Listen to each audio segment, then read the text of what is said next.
አንድ ሌላ ሰው መረዳት አለበት ብዬ የማስበው ነገር አለ በዚህ ጉዳይ ላይ።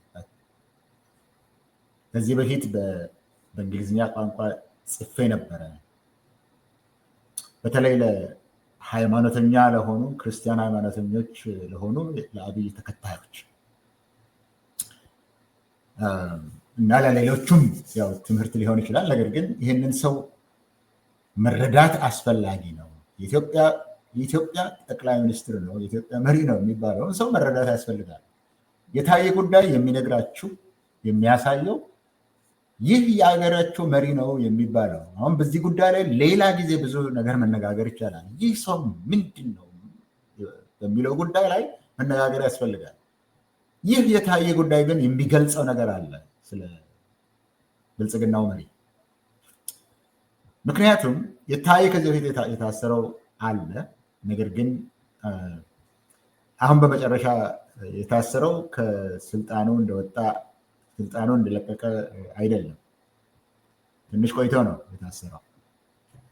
የታሰረው ደግሞ የብልጽግናው መሪ አውሮፓ ሄዶ ነበር። 7 ሀገሮች ሄጄ 7 የአውሮፓ መሪዎችን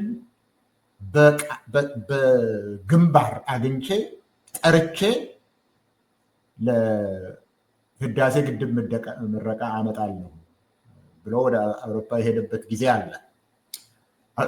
የጣሊያንን የፈረንሳዩን አግኝቶ እንግሊዝ ወደዚህ አትምጣ ብለውታል። በዛን ጊዜ አልፎ ወደ ጀርመን ሄዶ ነበረ። ጀርመን ላይ የሃይማኖት ጉባኤ ነበረ። የቢልግራም ኢቫንጀሊስቲክ አሶሲዬሽን የሚባለው አውሮፓን መልሶ ክርስቲያን የማድረግ የዛን ስትራቴጂ ለመቀየስ ስብሰባ ነበራቸው በርሊን ላይ። ሰምተኸኝ አይደለም? ስብሰባው ክርስቲያኖቹ የኢቫንጀሊስቲክ አሶሲዬሽኑ አውሮፓን እንዴት አድርገን መልሰን ክርስቲያን እናደርገዋለን በሚለው ጉዳይ ላይ በተለይ ወጣቶችን እንዴት አድርገን ወደ ክርስትና እንመልሳለን ላይ ነው የሚመክሩት። ያ ስብሰባ ለዚህ ነው። እዛ ላይ የኢትዮጵያ ጠቅላይ ሚኒስትር ሄዶ ነበር። አውሮፓ እንዴት ተመልሶ ክርስቲያን እንደሚሆን ለእነሱ ለመንገር የኢትዮጵያ ጠቅላይ ሚኒስትር እዛ ድረስ ሄዶ ነበር። አሁን እሱን ወደ ጎን እንተው። ምን ሊያደርግ ሄደ የሚለውን ገንዘብ ነው የሚወጣበት። አንድ ጠቅላይ ሚኒስትር አውሮፕላን ሙሉ ይዞ ወደዛ በሚሄድበት ጊዜ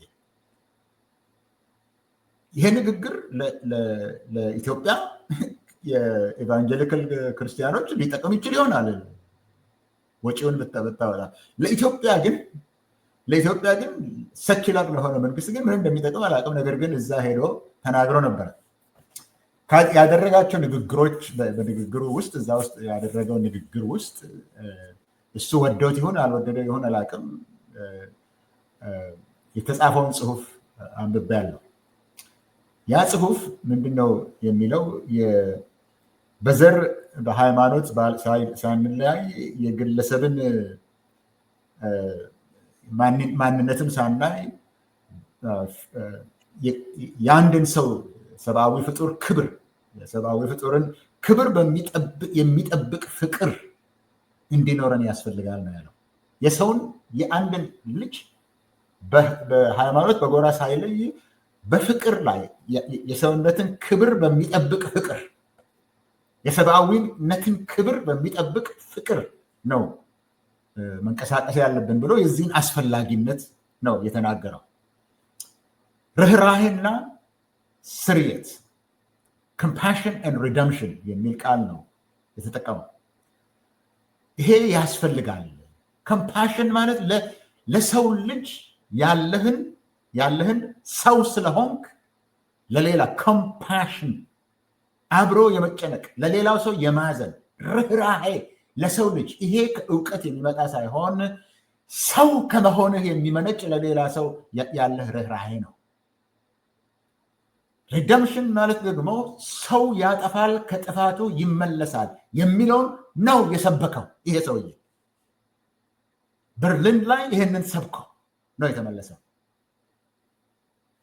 ርኅራሄና ዳግም መወለድ ወይም ስርየት ያስፈልጋል ብሎ ነው የሰበከው። አውሮፓ ክርስቲያን እንዲሆን እንዲሁም በአውሮፓ ያለው ወንጌላውያን ንቅናቄ መታወቅ ያለበት በፍቅር ተግባራዊ በሆነ ፍቅር በሚያቅፍ ፍቅሩ ነው መታወቅ ያለበት። በዚህ ነው መታየት ያለበት። ይሄንን የምንገነባ ሰዎች መሆን አለብን ብሎ ይሄንን ተናግሮ የገባ ሰው እዛ ላይ በበርሊን ተራራ ላይ ይህንን የተራራ ስብከት ያደረገ ሰው አዲስ አበባ ግን ሄዶ ለአንድ ወንድሙ አልራራ። በገዛ ወንድሙ አብሮ ለሰራ፣ አብሮ ለተሰደበው፣ አብሮ ለተሰደደው ለታየ ደንዳ ለወንድሙ አልራራም። ሰደብከኝ ብሎ እስር ቤት ከተተ። ሰደብከኝ፣ እኔን በግል ሰደብከኝ። ሌላ ምን አለ? አረመኔ ነህ አለው እንጂ ሌላ ያለው ነገር የለም። ቅድም ክብር ነክ ሆነበት። በዚህ ምክንያት እስር ቤት ከተተው። አጥፍቶ ከሆነ ወንድምህ ነው፣ ምክረው። ምን ጥቅም አለው? በርሊን ላይ ይህንን ሁሉ የቃላት ጋጋታ አውርደህ አዲስ አበባ ስትደርስ ግን የገዛ ራሴ ወንድም ላይ ርኅራሄ በሌለው ጭካኔ፣ ርኅራሄ በሌለው ጭካኔ በወንድምህ ላይ የምትወርድበት ይህንን መረዳት አለበት። ይሄ ክርስቲያን ነኝ፣ ምድረ ክርስቲያን ነኝ፣ ዳግም የተወለድኩ ነኝ፣ አዲስ ህይወት አግኝቻለሁ፣ አዲስ እይታ አግኝቻለሁ የሚለው ምድረ ክርስቲያን ይህንን ነው። እንግዲህ ይህንን የሚሰብከውን ነገር ለመኖር የማይችለውን ሰው ፍቅርና ርኅራሄ እያለ ጭካኔና ጥላቻን የሚኖረውን ፍቅርና ርኅራሄን እየሰበከ ጥላቻና ፍቅርን ጥላቻና ጭካኔ ወደር የሌለው መጠን የሌለው ርኅራሄን የሚያሳየውን ሰው ይህንን ነው እግዚአብሔር የመረጠው ብላችሁ አብራችሁ ለምትኖሩት ይሄ አስፈላጊ ነው። ይሄ መታወቅ አለበት። በዛ ማግስት ነው ከበርሊን ተመልሶ አዲስ አበባ ላይ እስር ቤት ከተተው። የኖቤል ፕራይስ ተብሎ ከዚህ በፊት እኔ በእውነት በሰላምና በፍቅር አምናለሁ፣ በጦርነት አላምንም፣ በግድያና በሞትና በደምና በጥፋት ላይ አላምንም ያለው ሰውዬ ታዬ ይሄንን አብረን የሰራነውን ነገር በውሸት ስለሰራ ነው አልተቀበልንም ስላለ በጭካኔና በኃይል ወረደበት በወንድሙ ላይ። ይሄ ማወቅ አለባችሁ። የኢትዮጵያ ሕዝቦች የእኛ መሪ ነው የምትሉት በተለይ የእሱ ደጋፊዎች የሆናችሁ ለዚህ ለጥቅማ ጥቅም ብቻ የምትሄዱ ሰዎች ካልሆናችሁ እውነትም በፍቅር በርኅራሄ በሰው የመለወጥ ኃይል የምታምኑ ሰዎች ይህንን ማወቅ አለባችሁ። ታዬ እንደዚህ ነው የሆነው።